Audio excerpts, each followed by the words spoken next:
মাশাআল্লাহ মাশাআল্লাহ। এটাই তো চাই, বাংলাদেশের ঘরে ঘরে প্রত্যেক ব্যক্তি যেন কোরআন তেলাওয়াত করা জানে, এটাই তো আমরা চাই। এমন যদি হয় যে 100% মানুষ কোরআন তেলাওয়াত করতে পারে, 16 কোটি মুসলিম, দিন কায়েম হয়ে যাবে ইনশাআল্লাহ ইনশাআল্লাহ ইনশাআল্লাহ। ভিতরে কাজগুলো করেন, আল্লাহ পাক তৌফিক দান করেন। তো ভাই, কোরআন আমরা রমজানে বেশি থেকে বেশি পড়বো ইনশাআল্লাহ ভাই, ঠিক আছে? যারা পারি না একটা লিমিট ফিক্স করি, কমপক্ষে দিনে 1 পারা, দিনে কমপক্ষে 1 পারা, তাহলে 30 দিনে 1 খতম হবে। ওকে, আরো বেশি পারি 2 পারা, তাহলে 2 খতম হবে। আরো বেশি পারি 3 পারা। এমন আমাদের ইমামদের যুগে, আমাদের 4 ইমামদের যুগে, সলফে সালিহিনদের যুগে প্রতিদিনই একটা করে খতম দিতেন তারা। সুবহানাল্লাহ। তাদের সময় আল্লাহ বরকত দিয়েছিলেন। সুবহানাল্লাহ। সারা রাত জেগে তেলাওয়াত করতেছেন, নামাজ পড়তেছেন, দিনের বেলা তেলাওয়াত করতেছেন। রমজান মাস হচ্ছে কোরআন নাজিলের মাস। এই মাসে যে হতভাগা কোরআন পড়তে পারলো না, তার জন্য আফসোস করা ছাড়া কিছু করার নেই। রমজান মাসে কোরআন আগে পড়বো, কোরআন শিখবো, না পারলে কি করবো? না পারলে 1 মাসে শিখবো, অন্যকে শেখাবো, কোরআনের দার্স দিব, কোরআনের মাহফিল হবে, কোরআনের তাবলীগ হবে, কোরআন নিয়ে আলোচনা হবে ইনশাআল্লাহ। আমরা জানবো কোরআনের মধ্যে কি আছে। এটা জানার সবচেয়ে উত্তম মাস হচ্ছে কি? রমাদান। আল্লাহ পাক তৌফিক দান করেন, আমিন। যারা আমরা আরবি জানি টুকটাক ভাঙাচোরা, তারা আমরা এটার অর্থ পড়বো ইনশাআল্লাহ। যারা আমরা আলেম ওলামা আছে অনেকেই, যারা ইফতা দিয়েছি, দাওরা দিয়েছি, বা আমরা তালেব ইলম ওলামায়ে কেরাম যারা আছে, আমরা এই কোরআনের তাফসীরগুলো পড়বো ইনশাআল্লাহ। মানে কোরআনময় রমাদান, কোরআনময় কি? এবং চেষ্টা করবেন, আমার খুব ইচ্ছা হয় যদি আল্লাহ পাক আমাকে ক্ষমতা দিতেন, তৌফিক দিতেন, আমার ইচ্ছা হয় যে রমজান মাসে বাংলাদেশের যত মসজিদ আছে সমস্ত মসজিদে কোরআন শিক্ষা ফ্রি হয়ে যাবে ইনশাআল্লাহ। ভালো উদ্যোগ না? বাংলাদেশে কত মসজিদ আছে? হাজার না লাখ? লাখ না কোটি? হয়তো কোটি কোটি মসজিদ থাকতে পারে। প্রত্যেকটা মসজিদে যদি বিনামূল্যে কোরআন শিক্ষা কার্যক্রম করা যেত রমজান মাসে, 1 মাসে আপনি দেখতেন প্রায় মিনিমাম 5 কোটি মানুষকে কোরআন শেখানো যেত। তাও হাতে কলমে। তাও কি? হাতে কলমে। বই দেওয়া হতো ফ্রি, আর ওই যারা টিচার ক্লাস নেবে ওদেরকে বেতন দিব, ভাতা দিব সরকার থেকে। দেওয়া যায় না? দেওয়া যায় না? আচ্ছা, যদি গভর্নমেন্ট নাও দেয়, আপনারা জাকাত থেকে দিতে পারেন, সদকা থেকে দিতে পারেন, পারেন না? নিজেদের পকেট থেকে দিতে পারেন, নিজের ব্যবসা থেকে দিতে পারেন, এলাকা ভিত্তিক দিতে পারেন। কত উৎস আছে না? যদি এভাবে প্রত্যেকটা মসজিদ থেকে কোরআন শিক্ষা কার্যক্রম চালু করা হয় রমজান মাসে, আমরা দোয়া করি আল্লাহ পাক যেন এই কথাটা পৌঁছে দেন উপরের লেভেলে, এবং তারা উদ্যোগ নেয়। জানি না উদ্যোগ নেবে কিনা, আমাদের দায়িত্ব পৌঁছে দিলাম। তো অ্যাটলিস্ট যদি সবগুলো মসজিদ নাও হয়, প্রত্যেকটা এলাকায় যদি একটা করে মসজিদও হয়, তবুও দেখবেন কয়েক কোটি মানুষকে কোরআন শেখানো যাবে ইনশাআল্লাহ। কোরআন ছাড়া এই জাতিকে আপনি ফিরাতে পারবেন না। কোরআন ছাড়া এই যুবকদেরকে মাদক থেকে ফেরানো যাবে না। কোরআন ছাড়া এই যুবকদেরকে জেনা থেকে ফেরানো যাবে না। এই টিকটক প্রজন্ম হয়ে এরা নষ্ট হয়ে গেছে, শেষ হয়ে গেছে। বাংলাদেশে আশঙ্কাজনক হারে এখন সমকামিতা বাড়তেছে। আশঙ্কাজনক হারে এখন জেনা, ব্যভিচার, পরকীয়া এগুলো বেড়ে গেছে। মাদক দ্রব্যের কি ছয়লা, এই যে গুন্ডামি, মাস্তানি, ছিনতাই কারা করতেছে? যারা ইয়াং ছেলে পেলে এরা করতেছে। এদেরকে ফিরাইতে হইলে কোরআন ছাড়া কোনো গতি নাই। আইয়ামে জাহেলিয়াতের সেই মানুষগুলো কোরআনের আলোয় শ্রেষ্ঠ মানুষে পরিণত হয়েছে। কথা বুঝতে পারেন নাই? আইয়ামে জাহেলিয়াতের সেই মানুষগুলা যারা একসময় নিজের মেয়েকে দাফন করেছিল জীবন্ত। ইন্না লিল্লাহি ওয়া ইন্না ইলাইহি রাজিউন। চিন্তা করা যায়? আপনি আপনার মেয়েকে দাফন করতে পারবেন জীবন্ত? পারবেন? বলেন। এরকম মানুষ যারা এই কাজ করেছিল, তারা কোরআনের সংস্পর্শে এসে সোনার মানুষে পরিণত হয়েছে। এই কিতাব আল্লাহ পাক নাজিল করেছেন ওই ঘরের উপরে উঠিয়ে রাখার জন্য না, মাঝে মাঝে বের করবো, ধুলা মুছবো, চুমু খাবো, রেখে দিব, এই জন্য না। বাবা মারা গেছে, খুললাম, পড়লাম, সব বক্সায় দিলাম, এই জন্য না। শুধু এই কিতাব আল্লাহ পাক নাজিল করেছেন যারা আমরা হৃদয়ে ধারণ করি। কোথায় ধারণ করি? তো হৃদয়ে ধারণ করবো তো তখনই যখন আমি বেশি তেলাওয়াত করবো, বেশি বেশি পড়বো, সবাইকে পড়াবো, শেখাবো। আল্লাহ পাক আমাদের সবাইকে কোরআনের বিপ্লব ঘটানোর তৌফিক দান করেন, আমিন। তো প্রিয় ভাইরা, 4 নম্বর কাজ, কোরআন শিখবো, পড়বো, শেখাবো, দার্স দিব। কোরআনের একদম বিপ্লব। রমজান মাসে ইনশাআল্লাহ কোরআনময় রমাদান হবে ইনশাআল্লাহ। রমজান মাসে অন্য কোনো বইও পড়ার দরকার নেই, প্রয়োজনে কোরআন পড়েন। হাদিস পড়েন আর কোরআন পড়েন, কোরআন এবং হাদিস, অন্য কোনো বই, বিষয়ভিত্তিক বই পড়ার দরকার নাই। আর অ্যাটলিস্ট 1 মাস আপনি না পড়েন। এরপরে আসি 5 নাম্বার, একটু বড় হয়ে যাচ্ছে যদিও, আমি সংক্ষিপ্ত করে বোঝাচ্ছি, শোনেন। 5 নাম্বার হচ্ছে রমাদান মাসে, একটু ধৈর্য ধরেন। রমাদান মাসে আমরা ফরজ ইবাদত গুলোকে সর্বোচ্চ গুরুত্ব দিব ইনশাআল্লাহ। যেমন সবার আগে কি? সালাত। এই একটাই বল, সালাত। সালাত নাই, ইসলাম নাই। সালাত নাই, সে ব্যক্তি মুসলিম না। সোজা কথা শোনেন, সালাত অস্বীকার করে সে ব্যক্তি মুসলিম না। নবীজি বলছেন, মান তারাকা সালাতান মুতাআম্মিদান ফাকাদ কাফারা। কেউ যদি ইচ্ছা করে সালাতকে অস্বীকার করে, ছেড়ে দেয়, সে ব্যক্তি কি হয়? কাফারা, কুফরি করে। সালাত না পড়ার কারণে ইমামগণ বলেছেন তাকে মুসলমানদের কবরস্থানে দাফনও করবে না। কোন কোন ইমাম বলেছেন তাকে জানাজাও দিবা না। কোন কোন ইমাম বলেছেন তাকে জেলখানায় বন্দী করে রাখবা। কোন কোন ইমাম বলেছেন তাকে মৃত্যুদণ্ড শাস্তি দিবা। আমি এমনি এমনি বলতেছি না, ইমামদের কওলগুলো পড়ে দেখেন। নামাজ না পড়াটা যেমন তেমন পাপ না তো, ইচ্ছা হইলে পড়লাম, ইচ্ছা হইলে পড়লাম না, এমন না। যারা নামাজি তারাও যদি নামাজে সচেতন না হয়, তাদের জন্যও শাস্তি আছে। নাউযুবিল্লাহ। ফাওয়াইলুল লিল মুসাল্লিন আল্লাযীনা হুম আন সালাতিহিম সাহুন আল্লাযীনা হুম ইউরাউনা ওয়া ইয়ামনাউনাল মাউন। এখানে বলা হচ্ছে মুসল্লিদের জন্য দুর্ভোগ, যে মুসল্লিরা নামাজ সম্পর্কে গাফেল, উদাসীন। আবার যারা মানুষকে দেখানোর জন্য নামাজ পড়ে এবং এই যে ছোটখাটো সাহায্য করতে অস্বীকৃতি জানায়, সূরা মাউন পড়েন। তাহলে মুসল্লিদের জন্য গাফেলতির যদি শাস্তি হয়, তাহলে যারা পড়ে না ওদের কি হবে বলেন? ওই যে ওই সূরাটা কি জানি নাম, মুজাম্মিল না মুদ্দাসসির, হাফেজে কোরআন কে আছে, মা সালাকাকুম ফি সাকার। জাহান্নামে যখন ঢুকানো হবে, এই ফেরেশতারা জিজ্ঞাসা করবে, কিসে তোমাদেরকে জাহান্নামে নিয়ে আসলো? কি পাপ করছিলা? তারা বলবে, তখন তারা বলবে, ক্বালু, তারা বলবে, ওই জাহান্নামীরা বলবে, লাম নাকু মিনাল মুসাল্লিন। কি বলবে তারা? লাম নাকু মিনাল মুসাল্লিন, আমরা মুসল্লি ছিলাম না, আমরা নামাজ পড়তাম না। তাহলে বেনামাজির পরিণতি কি বলেন? জাহান্নাম। ওয়ালাম নাকু নুতঈমুল মিসকিন, আর আমরা মিসকিনদেরকে খাবার দিতাম না। সুবহানাল্লাহ। আল্লাহ পাক আমাদেরকে সালাত আদায় করার তৌফিক দান করেন। রমাদান মাসে শক্ত করে নামাজ ধরবেন ইনশাআল্লাহ, আল্লাহ পাক তৌফিক দান করেন। 5 ওয়াক্ত নামাজ চেষ্টা করব জামাতে পড়ার জন্য। যদি জামাত ছুটেও যায়, তাও পরে জামাত করে নেবেন। সেটাও না পড়েন, অ্যাটলিস্ট বাসায় পড়বেন। রাজি আছেন? এই যুবকরা, কি হলো? বসো, অল্প সময় বসেন। আরে আপনাদের চেয়ে আমার তারা বেশি।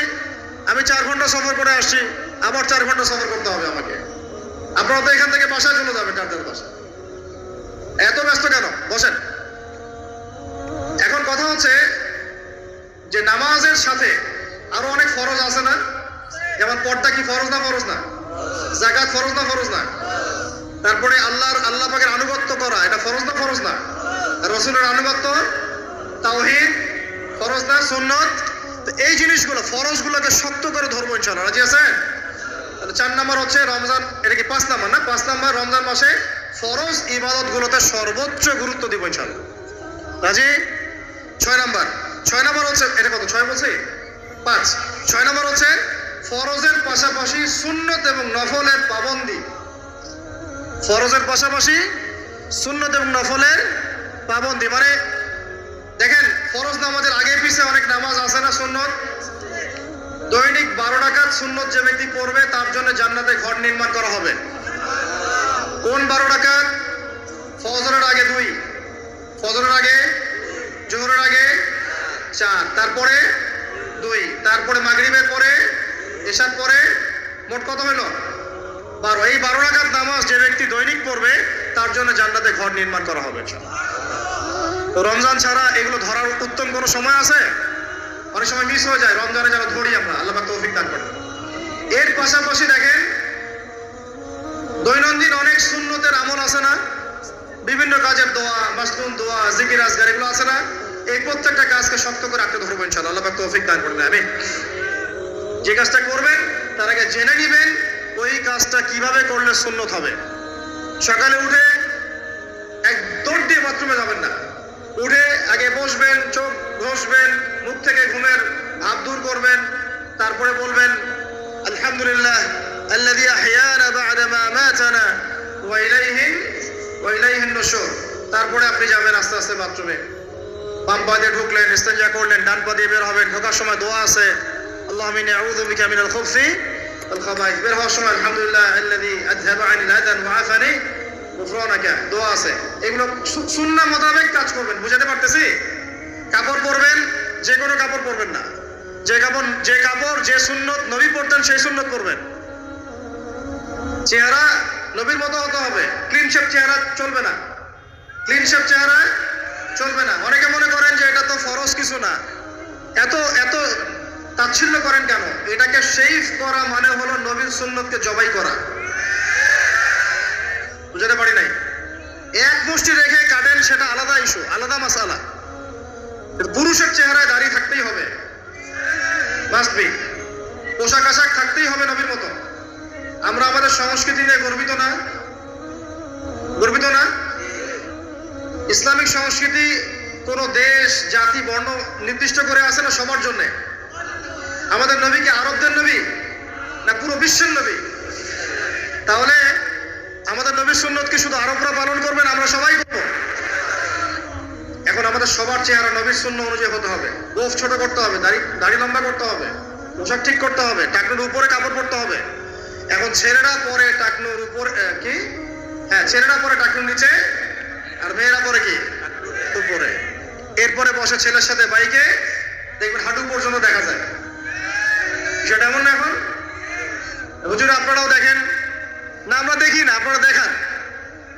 আমরা কি করি না? আমরা দেখি না, বরং আপনারা দেখান। দেখালে আমরা চোখটা সরাই বলে আউযু বিল্লাহি মিনাশ শাইতানির রাজিম।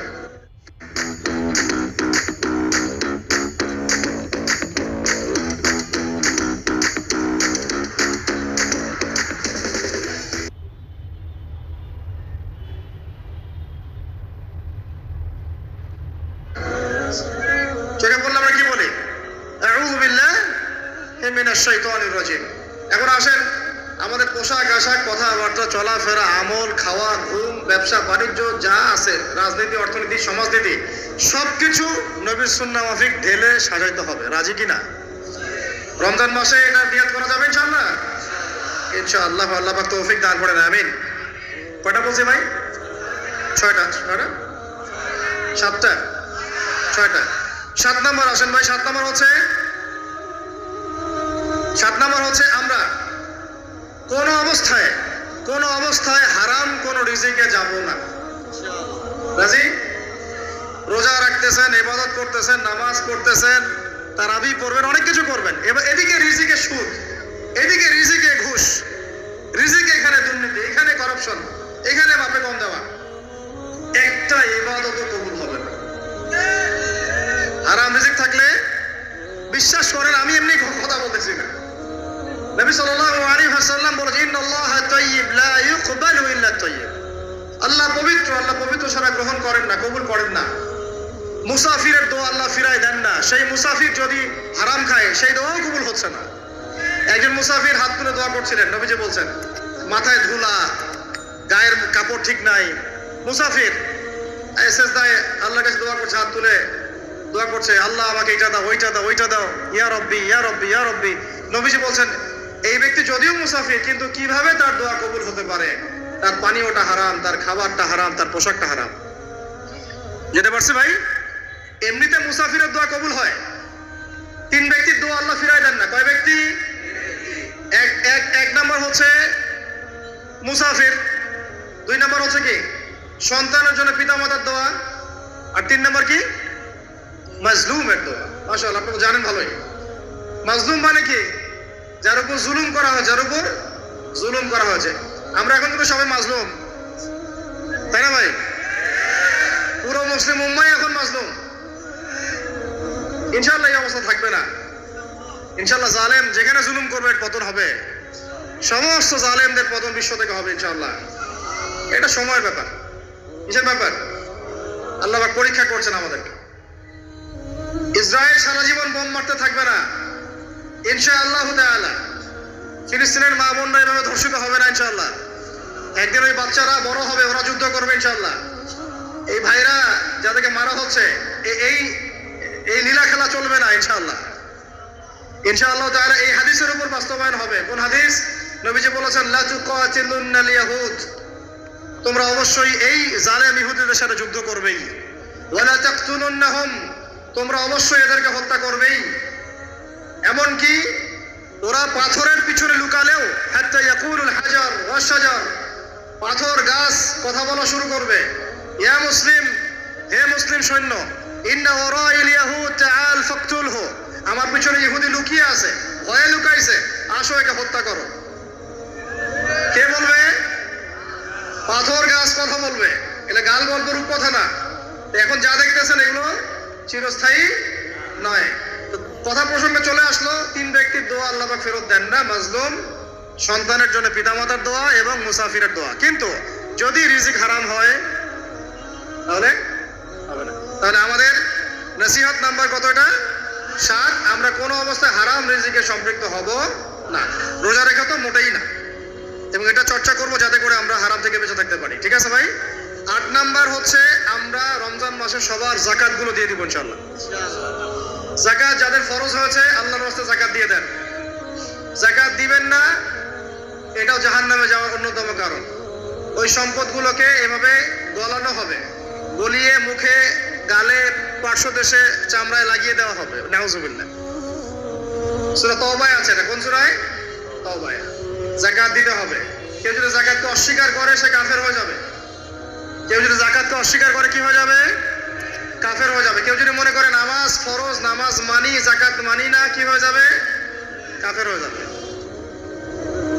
এখন আমার কথা হচ্ছে, ইসলামী অর্থনীতির মূল ভিত্তি হচ্ছে যাকাত। যাকাত যদি ঠিকঠাক মতো দিতেন, বাংলাদেশে একটা দরিদ্র মানুষও খুঁজে পাওয়া যাইত না। এটা গাল গল্প না, এটাই বাস্তবতা। কিন্তু আমরা সেটা বাস্তবায়ন করতে পারি নাই, পারছি না। আমার কথা শোনেন ভাই, বাংলাদেশে এমন অনেক মানুষ আছে, হাজার হাজার, যাদের যাকাত যদি আপনি কালেক্ট করতে পারেন, সমাজে একটা দরিদ্র মানুষও খুঁজে পাওয়া যাবে না।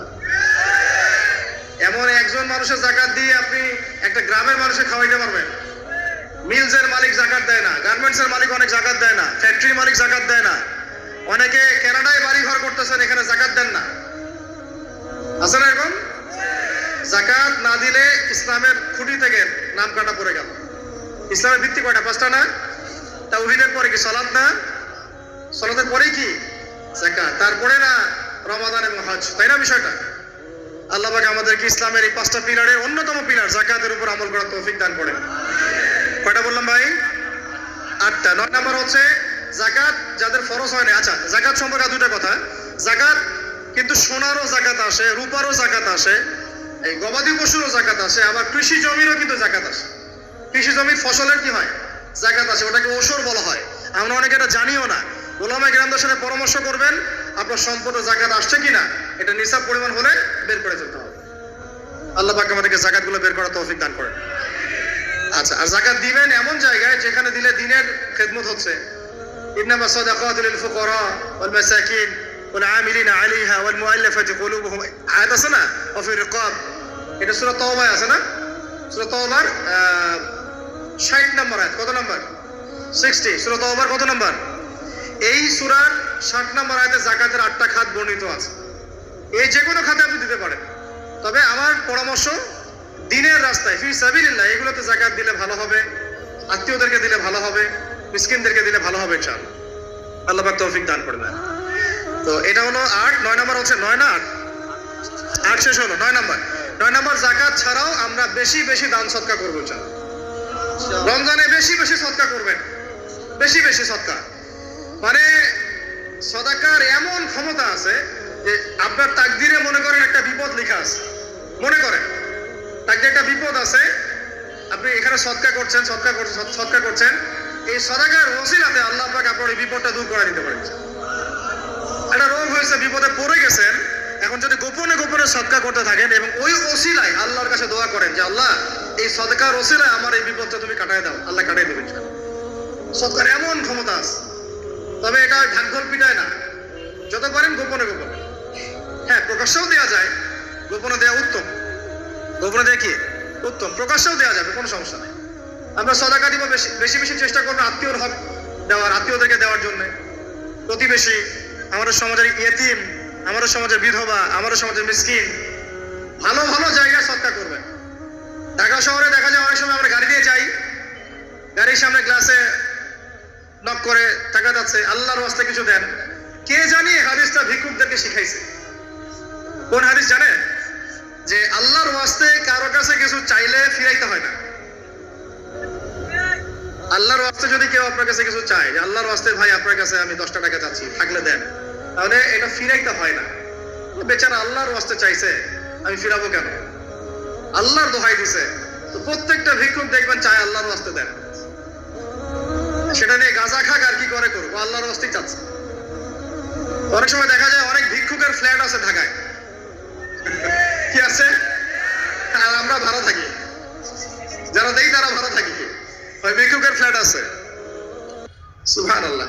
প্রতারণা যুক্ত, বোঝার বুদ্ধি নাই কোথায় দিলে ভালো হবে। এই জন্য বাছাই করে করে সৎকা করবেন। দিনই খাতগুলোতে বেশি সৎকা করবেন। আল্লাহ পাক তৌফিক দান করুন। আর সবচেয়ে ভালো হয়, আমার পরামর্শ, সবচেয়ে ভালো হচ্ছে আত্মীয়দেরকে দিবেন। এখানে আপনি 2টা নেকি পাবেন। কয়টা? এক, আত্মীয়র হক রক্ষা করলেন, হক আদায় করে তার নেকি, সৎকা তো করলেন, এটার নেকি আছে। আবার আত্মীয়র সম্পর্ক বজায় রাখলেন, সুসম্পর্ক বজায় রাখলেন, এটা আরেকটা নেকি। আত্মীয়তার সম্পর্ক রক্ষা করা বিশাল ইবাদত। মানে এটা সিলাতুর রাহিম, এটা আল্লাহ পাকের আরশের সাথে ঝুলে থাকে। যে আত্মীয়তার সম্পর্ক রক্ষা করে আল্লাহ পাক তাকে রক্ষা করবেন। আত্মীয়তার সম্পর্ক যে নষ্ট করে দেয়, আল্লাহ পাক এই কেটে ফেলবেন এটাকে। আত্মীয়তার সম্পর্ক নষ্ট করতে হয় না। আত্মীয়তার সম্পর্ক নষ্টকারী জান্নাতে যায় না। এটা না হাদিসটা ওস্তাদ? লা ইয়াদখুলুল জান্নাতা কাতিউর রহমি, মানে আত্মীয়তার সম্পর্ক, রক্তের সম্পর্ক যারা কাতি মানে কেটে ফেলে, তারা জান্নাতে যাবে না। তো প্রিয় ভাইরা, আমরা আত্মীয়তার সম্পর্ক রক্ষা করবো ইনশাআল্লাহ। আর আত্মীয়দের মধ্যে সবাই একরকম হয় না, এক মানুষ এক বুঝে। কেউ হয়তো আলট্রা মডার্ন, কেউ এক্সট্রা অর্ডিনারি মডার্ন, ঠিক আছে, কেউ দিনের ধার কাছেও নাই, কেউ নাস্তিক, এরকম আছে তো নাকি? তা আপনি সৌজন্যমূলক সম্পর্ক বজায় রাখবেন। সালাম কালাম বিনিময়ে আসলে মেহমানদারি করা, সৌজন্যমূলক সম্পর্ক কি করবেন? বজায় রাখবেন। আল্লাহ পাক আমাদেরকে বোঝার তৌফিক দান করুন। কয়টা বলছি? 8 না 9? 9টা। 10 নম্বর হচ্ছে ভাই, রোজা রেখে বেশি বেশি ইস্তেগফার করবেন। কি করবেন বলেন?